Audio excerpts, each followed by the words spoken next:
Gur mín mágad a chahirirlí agus síntoch a bheith an seo agus an deis a bheith agam bheithí bhfuil ggólúdar agus athrú aeráide faoi cabbagil agah inniu agus míle buchas tá meas as cuimse agam An Taisce mar agriocht agus tá agam an sár obair atá dhéanamh agah fud na tíre agus go háirid I ngáile má chachar gúchas agus Derek Hamilton agus daoine eile agus ní rá sé éasca agus níl sé éasca díobhse lena rá agus ach mollam tugam ard molle díobhse.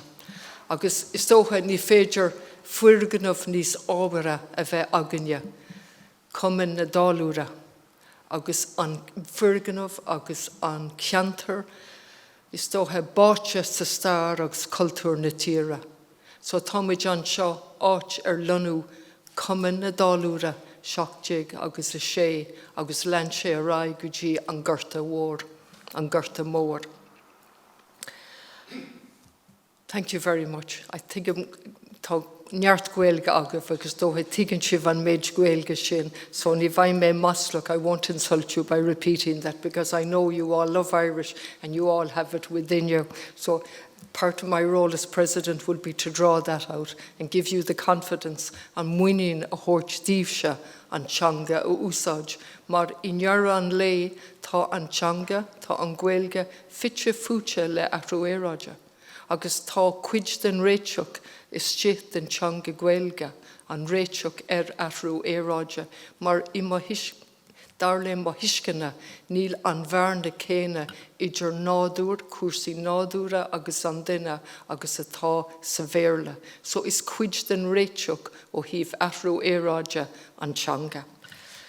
As was mentioned by the chairperson, Taisce was founded in 1946 and incorporated in 1948 and is one of the country's most important not-for-profit organisation, one that, amongst other things, campaigns with passion and integrity for the built and natural heritage areas and for environmental education. And I've left the world of politics behind, but I haven't left my memory behind. And I can tell you, there was never an easy day in An Taisce's life in my experience in Galway. So thank you very much for your work. And I'm delighted that you have organised this important seminar today entitled Snapshots on Climate Change and its Impact on Our Welfare. Without a doubt, we all know climate change poses the existential threat to our civilization's future.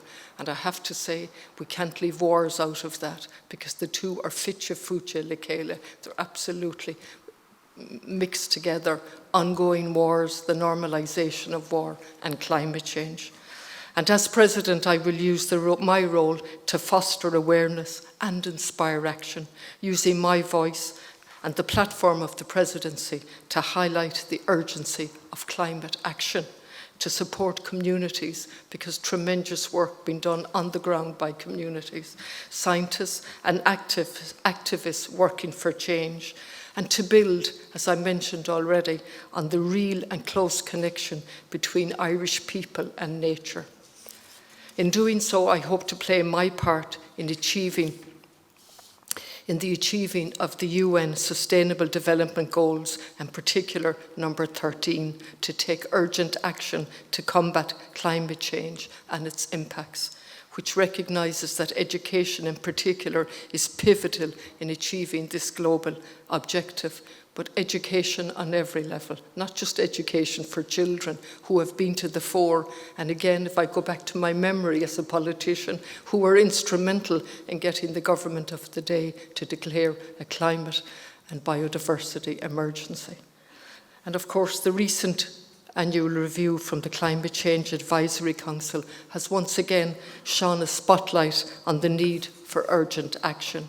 It is abundantly clear from the latest report that we must decarbonise and do so with the greatest urgency. Across the world, we're all aware it's the poorest communities and those who contribute least to climate change who are suffering most, will suffer most, have suffered most, losing their homes, their livelihoods, and in many cases their lives. At every level, there is no doubt, but we have failed to give the climate emergency and the biodiversity emergency the sustained attention, focus and action it deserves. We know this, as I said, from the latest report and from the ongoing reports from the Climate Change Advisory Council. In addition, their forecasts indicate that Ireland could be liable for fines of between 8 billion and 26 billion. And these billions, they're just incredible figures, aren't they? 8 billion, and while we struggle on the ground for resourcing, 8 to 26 billion as a result of the likelihood that the country will not meet its legally binding emissions target between 2026 and 2030. We have a moral duty to future generations to act now to protect our shared planet and our shared homes. Transformative action is required, action that places environmental responsibility and climate justice at the heart of everything we do. This is not simply about carbon budgets or a focus on greenhouse gas emissions. It is, as you've said already, about fairness, justice, the quality of life we leave behind, and the kind of country we want to give to our children and our grandchildren. As Professor of Climate Justice at Maynooth, Jenny Stevens, and I know you're here today, stated in a recent article in the Irish Examiner, and I quote unapologetically to it because nobody could put it any better, I think, certainly I couldn't. From a climate justice perspective, the climate crisis is not a scientific problem to be solved with technocratic solutions.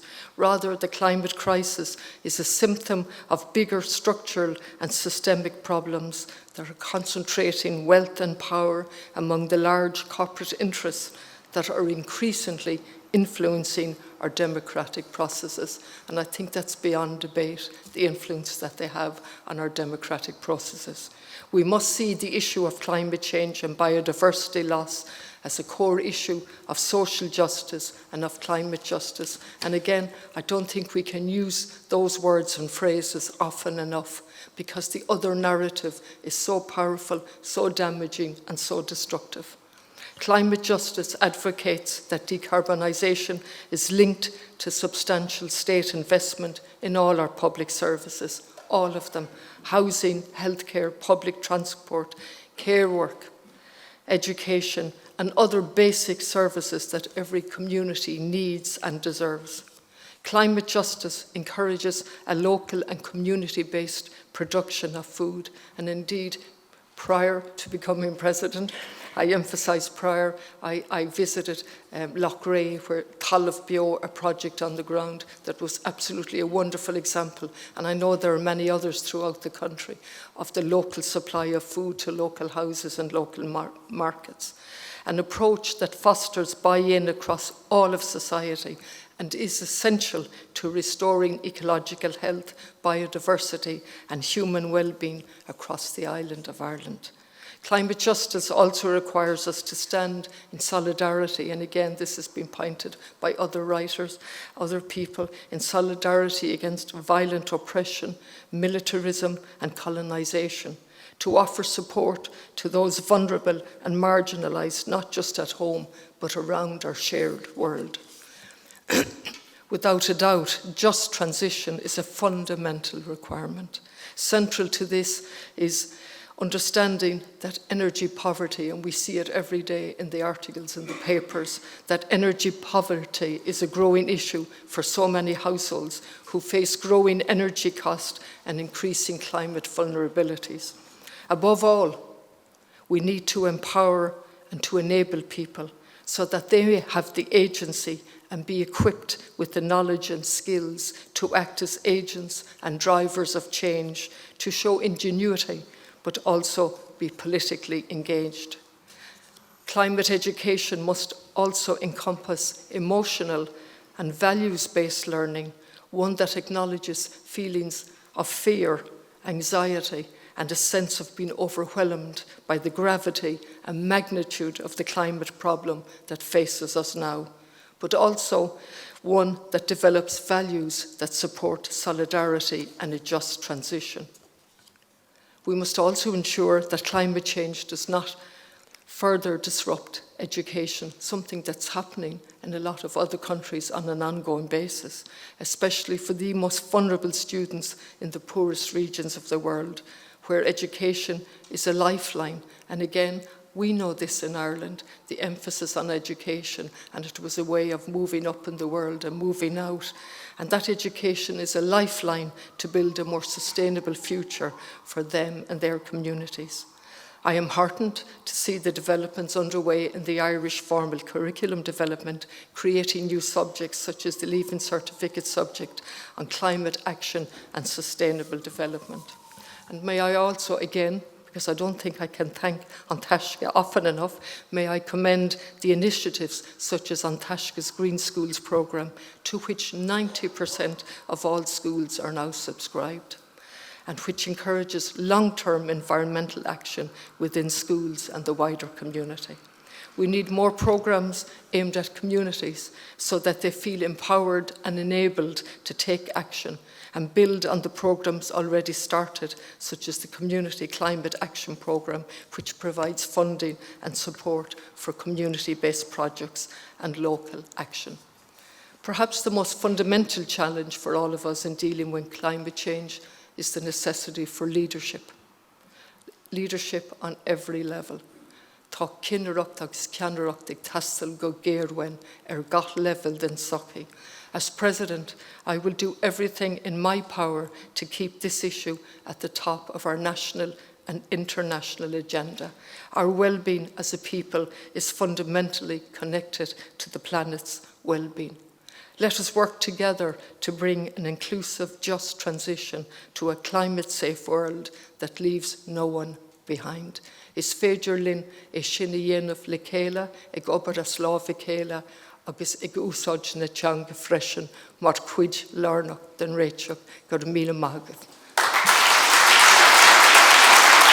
Inspiring speech, President. Thank you very, very much. It gives us all courage to keep going. And I'd like to present you with the gold An Taisce symbol to commemorate today.